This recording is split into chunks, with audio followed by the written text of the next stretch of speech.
हाय, कैसे हो? ठीक। अच्छा। कल जो टॉपिक पढ़ाया था उसके सारे फंडामेंटल क्लियर है? Yes sir. क्या पढ़ाया था कल मैंने? बहुपद। बहुपद। बहुपद में एक विशेष बहुपद के बारे में हमने चर्चा की थी, द्विघात बहुपद। द्विघात बहुपद, ठीक है। इसके पहले हम बात की थी कि अगर बहुपद में शून्य हम कैसे पता करेंगे। बहुपद में शून्य, तो बहुपद में हम शून्य पता करने का तरीका मैंने बताया था कि अगर कोई भी वक्र एक्स अक्ष को जितने बार प्रतिच्छेद करती है वो बहुपद की संख्या को बताता है, बहुपद की संख्या को बताता है, ठीक है। तो इसी फंडामेंटल पर, इसी लॉजिक पर आज हम पहली एक्सरसाइज, पहली प्रश्नावली करेंगे 2.1, ठीक है। तो आप सारी बुकें खोल लो, 2.14 खोल लिया? ओके, आप देखो इसमें बहुत सारे ग्राफ दिए, बहुत सारे ग्राफ दिए, उसमें बोल रहा है कि शून्यकों की संख्या ज्ञात करें, शून्यकों की संख्या ज्ञात करें। तो पहला वाला ग्राफ है, मैं यहां बना के एक बार आपको बता रहा हूं। ये हो गई वाई अक्ष, ओके, ये हो गई एक्स अक्ष, क्लियर। और ये है ग्राफ। चलिए बताइए इसमें शून्यकों की संख्या कितनी है? 0। शून्यकों की संख्या मैंने बार बार रिपीट किया था, कल भी, आज भी रिपीट कर रहा हूं कि अगर कोई भी वक्र एक्स अक्ष को जितने बार प्रतिच्छेद करेगा उतने ही शून्य होते हैं, पर ये वाला जो वक्र है वो एक्स अक्ष को किसी भी पॉइंट पे, किसी भी बिंदु पे प्रतिच्छेद नहीं करता है, इसलिए शून्यकों की संख्या, शून्यकों की संख्या कितनी हो गई? बराबर शून्य, क्लियर। शून्यकों की संख्या शून्य हो गई। दूसरा प्रश्न, सेकेंड क्वेश्चन देखो, सेकेंड जो ग्राफ दिया है, सेकेंड ग्राफ में बात करते हैं सेकेंड ग्राफ की।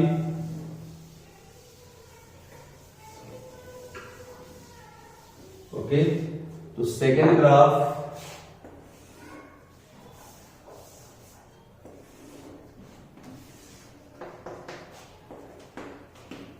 ये एक्स अक्ष और ये वाई अक्ष, और जो ग्राफ दिया है, ग्राफ है ऐसे बना हुआ, ठीक है। बताइए शून्य की संख्या कितनी? वेरी गुड, शून्य की संख्या 1। तो मुझे लगता है कि इस कॉन्सेप्ट पे अगले प्रश्न को आप कर सकते हो। चलो बताइए थर्ड क्वेश्चन में क्या आएगा, कितने शून्य होंगे? वेरी गुड, वेरी गुड, बहुत बढ़िया। नेक्स्ट क्वेश्चन में 2, बहुत सुंदर। नेक्स्ट क्वेश्चन में 4 शून्य होंगे। तो एक बार मैं 4 शून्य वाले को बनाना चाहूंगा, ठीक है, आपको दिखा देता हूं 4 शून्य कैसे होते हैं। बहुत सिंपल सा कॉन्सेप्ट है, ठीक है। ये वाई अक्ष, ये एक्स अक्ष, ठीक है, और जो ग्राफ बना है ऐसे, ठीक है। अब शून्य को पता करना है कि कितने शून्य है, तो मुझे क्या देखना चाहिए? एक्स अक्ष। एक्स अक्ष को वो वक्र कितने बिंदुओं पर प्रतिच्छेद करता है? Very good.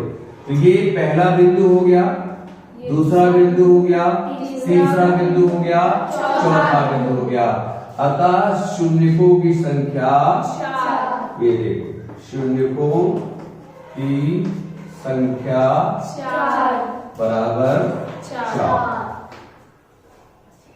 तो मुझे ऐसा लग रहा है कि आप लोग ऐसे सारे प्रश्न कर सकते हैं, ओके, ठीक है। तो इस तरह से हमारा 2.1 कंप्लीट हो गया, राइट। अब हम बात करते हैं प्रश्नावली 2.2 की। तो इसके लिए भी मैंने आपसे कल चर्चा की थी कि 2.2 का कॉन्सेप्ट क्या है? शून्य ज्ञात करना, शून्य। तो हमने पिछले वीडियो में आपको बताया था कि शून्य को हम कैसे ज्ञात करते हैं, और शून्य को ज्ञात करने की जो विधियां है उस विधि का नाम मैंने आपको बताया था। Tell me the method. नहीं, शून्य ज्ञात करने की विधि कौन सी बताई थी मैंने? गुणनखंड विधि। वेरी गुड, गुणनखंड विधि, यानी उसी को हम एक और नाम देते हैं, बहुत सुंदर, मध्य पदों को तोड़कर। ठीक है, तो मध्य पदों को तोड़कर हम कैसे निकालते हैं, तो कुछ चीजें इसके पहले मैं बेसिक बताना चाहूंगा कि जो हमने वर्ग यानी कि द्विघात बहुपद की बात की थी, उसमें 3 गुणांकों की बात हमने चर्चा आपको बहुत जोरों से की थी कि ABC नाम दिया था हमने। मान लो कोई बहुपद हमारा है ax² है प्लस bx है प्लस c है, ये क्या होता है, ये क्या होता है, x² का गुणांक, बहुत सुंदर। ठीक है, b क्या होता है, x का गुणांक। ठीक है, c क्या होता है, x की पावर 0 का गुणांक। बहुत सुंदर, इसी को हम कह सकते हैं अचर पद। क्या बोलते हैं, अचर पद। अचर पद। तो इस तरह से जब तक हम ABC का मान नहीं निकालेंगे तब तक हम कुछ भी आगे प्रोसेस नहीं कर सकते। ठीक है, अब एक बात इस पे डिस्कशन करते हैं कि अगर अचर पद शून्य हो जाए, अचर पद शून्य हो जाए तो क्या करेंगे। तो यदि C यानी कि अचर पद शून्य होता है, अचर पद शून्य होता है, तो अगर शून्य होता है तो एक शून्य शून्य जरूर मिलता है, तो एक शून्य शून्य होगा, एक शून्य शून्य होगा। ये बिल्कुल यूनिवर्सल ट्रूथ है, ये सत्य है कि अगर अचर पद नहीं है तो फिर हमें गुणनखंड विधि की आवश्यकता नहीं है, तो सीधे हम उसमें जो भी चर है कॉमन लेके और एक शून्य 0 हो जाता है, एक शून्य कोई कुछ और आता है, तो एक शून्य शून्य होगा, दूसरा शून्य कुछ भी अशून्य पद हो सकता है। राइट, ठीक है, तो ये पहला केस है, इसको नोट डाउन करना है कि यदि C की वैल्यू 0 आ जाती है, C का मान 0 आ जाता है, तो एक शून्य शून्य होगा। ये एक शर्त भी है, कंडीशन भी है, इसको नोट डाउन।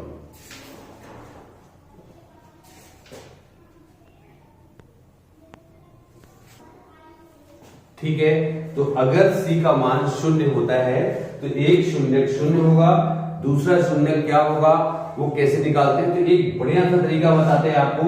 अगर C का मान मैं शून्य रख देता हूं तो हमारे पास होगा ax² प्लस bx बराबर 0। x कॉमन ले लिया तो आ गया ax प्लस b बराबर 0। इस तरह से दो गुणनखंड हो गए, एक हो गया x, दूसरा हो गया ax प्लस b। राइट, तो जो पहला गुणनखंड होगा, पहला जो मान होगा शून्य का, वो शून्य के बराबर करेंगे तो पहला शून्य मिलेगा, तो x का मान हो गया 0। दूसरा अगर मैं ax प्लस b बराबर 0 करता हूं तो x का मान आएगा -b/a। इसको एज ए सूत्र, एज ए फार्मूला आप याद भी कर सकते हो कि अगर भाई ABC तो मुझे पता हो जाएगा, कोई भी अगर द्विघात बहुपद दिया है तो ABC आपको पता है। जब ABC पता है, अगर आपको ये कंडीशन याद है कि अगर C का मान 0 हो जाता है या अचर पद उसमें नहीं है तो पहला शून्य शून्य हो जाएगा और दूसरा शून्य हो जाएगा -b/a हो जाएगा। ठीक है, इसको भी कंप्लीट करें। इसके बाद सेकेंड कंडीशन आती है, सेकेंड कंडीशन आती है कि अगर b का मान शून्य हो जाए,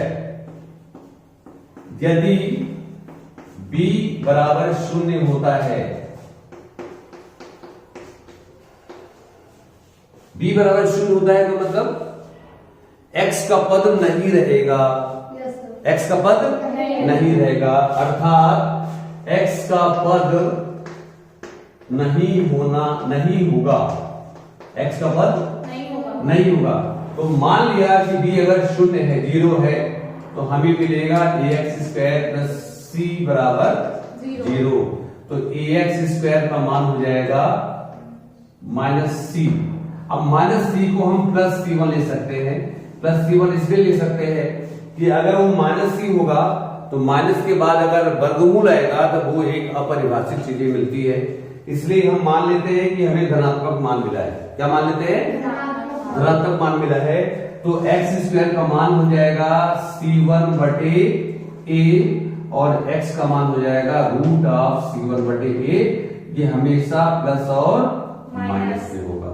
इसका मतलब अगर b का मान 0 होता है तो दो शून्य मिलते हैं, एक प्लस का एक माइनस का। आंकिक मान आंकिक तरीके से दोनों का मान समान होगा, लेकिन चिन्ह अलग अलग होंगे, एक धन का होगा एक ऋण का होगा। ठीक है, क्लियर होगी बात? Note down.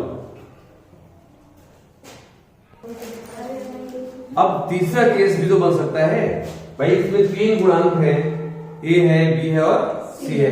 तो मैंने बात की अगर सी शून्य होगा तो क्या होगा, फिर बात की अगर बी शून्य होगा तो क्या होगा, लेकिन ए भी शून्य हो सकता है, ए भी शून्य हो सकता है। तो यदि तीसरा केस, यदि ए बराबर शून्य तो द्विघात बहुपद नहीं होगा। बात यहीं पे खत्म हो जाएगी। द्विघात बहुपद नहीं होगा, राइट। तो ये खुद का एक ऑब्जेक्टिव प्रश्न, वस्तुनिष्ठ प्रश्न बन सकता है कि अगर ए का मान शून्य हो जाए तो क्या होगा। तो अगर ए का मान शून्य होता है तो कोई भी वो द्विघात बहुपद नहीं होगा, वो रैखिक बहुपद होगा। इसलिए शर्त ही होती है एक वर्ग बहुपद की कि अगर वर्ग बहुपद तभी संभव है जब एक्स स्क्वायर का गुणांक यानी ए का मान क्या आना चाहिए, शून्य नहीं आना चाहिए, शून्य नहीं आना चाहिए। ठीक है, ये सारे फंडामेंटल हो गए। अब आते हैं हम 2.2 पे पहला प्रश्न। तो पहला प्रश्न बताओ, 2.2 का पहला प्रश्न। एक्स स्क्वायर माइनस, पहले ऊपर पढ़ो क्या लिखा है। निम्न द्विघात बहुपदों के शून्य ज्ञात कीजिए और अशून्यकों तथा गुणांकों के बीच के संबंध की सत्यता की जांच कीजिए। वेरी गुड, ठीक है। ये एक प्रश्न जरूर आता है, ठीक है, तो इसको अच्छे से समझना है, बहुत आसान है। हमने आपको शून्य कैसे ज्ञात करते हैं वो भी बता दिया, फिर उसके संबंध क्या होते हैं वो भी बता दिया। अब उन दोनों संबंधों की जांच करना है, सत्यता की जांच करनी है कि जो मैंने सूत्र के माध्यम से निकाला और जो मैंने गुणनखंडों के माध्यम से भी निकाला, दोनों की वैल्यू, दोनों का योग और गुणनफल समान आता है या नहीं आता है। ठीक है, नाउ पहला क्वेश्चन बोलो। X square minus 2x minus 8। ठीक है, ये हो गया आपका एक द्विघात बहुपद। ठीक है, तो पहले हम शून्य निकाल सकते हैं, पहले हम शून्य निकालेंगे। ठीक है, निकालने के लिए आप पहला प्रोसेस या तो शून्य के माध्यम से कर सकते हैं या पहले आप रिलेशनशिप के माध्यम से भी कर सकते हैं, पर आप पहले शून्य निकालोगे, एक चीज दिमाग में लेके चलोगे। ठीक है, तो ये चीज हमने आपको बताई है कि शून्य कैसे निकालते हैं। तो गुणनखंड विधि यानी मध्य पदों को तोड़कर, splitting of the middle term. तो 8 का ऐसे गुणनखंड करना है, यानी 8 को ऐसे दो भागों में बांटना है, उनको जोड़ने या घटाने पर x का गुणांक 2 आना चाहिए। ठीक है, तो हमारे पास होता है 8 गुणे 1 भी 8 आता है, ठीक, 4 गुणे 2 भी 8 आता है, और किसी से 8 आएगा नहीं आएगा। ठीक है, तो क्या हम 8 में से 1 को जोड़ेंगे तो 2 आएगा नहीं आएगा। क्या 8 में से 1 को घटाएंगे 2 आएगा नहीं आएगा। तो ये गुणनखंड कैंसिल। ठीक, अब दूसरा हमारे पास है 4 गुणे 2, 4 गुणे 2। तो 4 में अगर मैं 2 को जोड़ूंगा तो आएगा 6। 4 में अगर 2 को घटाऊंगा तो आएगा 2। तो मुझे घटाना चाहिए, तो हम क्या करेंगे, एक्स स्क्वायर लिख दिया, इस x को कॉपी करो, उतार लो, 2 को लिखो 4 माइनस 2 और माइनस 8।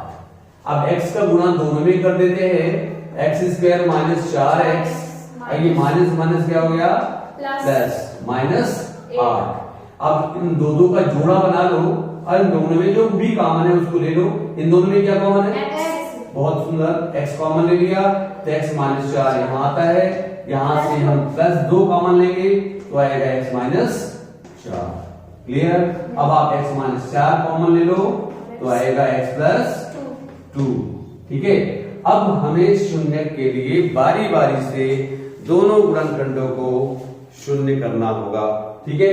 तो जब हम केस फर्स्ट लेते हैं और x माइनस 4 को शून्य करते हैं तो x का मान कितना आ गया 4। इसी को आप अल्फा नाम दोगे। क्या नाम दोगे? अल्फा। दूसरा आता है कि सेकंड में x प्लस 2 बराबर 0 तो x का मान कितना आएगा -2। इसको हम क्या नाम दें? बीटा। ठीक है। दोनों निकालने के बाद आप संबंध की बात करते हैं तो हमें शून्यकों का योग चाहिए और शून्यकों का गुणनफल चाहिए। ठीक है। तो नाउ अल्फा प्लस बीटा निकाल लो। तो अल्फा प्लस बीटा यानी 4 माइनस 2 बराबर कितना आ गया 2। राइट।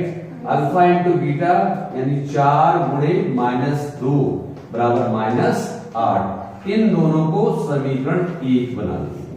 क्या बना लेंगे? 1। आते हैं पुनः जो हमारे पास द्विघात बहुपद दिया है उसकी बात करते हैं।